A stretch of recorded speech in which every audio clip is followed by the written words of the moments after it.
सर्दी झाल्यावर रुईला काय काय ट्रीटमेंट देते हे रुईला आपण पाठ झालंय, त्यामुळे ती स्वतःच सांगत असते आजकाल. सर्दी झाली आहे. मग सर्दी झाल्यावर काय होतं? खोकला येतो. खोकला पण येतो, पण सर्दी झाल्यावर काय येतं आधी नाकातून?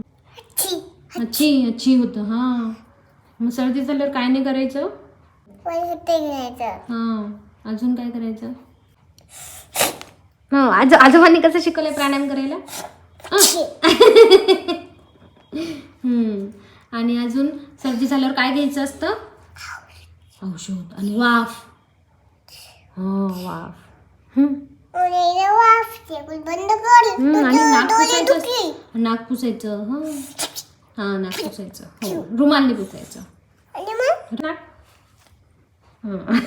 सर्दीमुळे तिच्या तोंडाला चव नये म्हणून चव यावी म्हणून मी इथे केक बनवायला घेतला, स्लर्प फार्मचा मग केक. सो झटकीपट बनतो, फक्त एक एग किंवा दही आणि वरून आपलं तूप वगैरे टाकून पाणी टाकून ते मिक्स करून बनवायचं. इझी आहे, मग केक आहे. पण माझ्याकडे मग केक बनवण्यापेक्षा मी म्हटलं आपल्या मफिन्सच्या मोल्डमध्ये बनवा, म्हणून मी एअर फ्रायरमध्ये मफिन्सच्या मोल्डमध्ये बनवला, जे की तिला खूप आवडतो. त्यानंतर इथे मी आणले होते रुईसाठी पॉम आणि मस्त सेलोटेप लावून त्याच्यावरती पॉम चिटकवायचा आमचा एक गेम चालू होता. त्यानंतर आम्ही त्याचं ब्रेसलेट पण बनवलं, जे की खूप मस्त वाटत होतं. सो असंच आमचा टाइमपास चालू होता ना, असा गेला आमचा दिवस. भेटूया नेक्स्ट व्हिडिओमध्ये. बाय.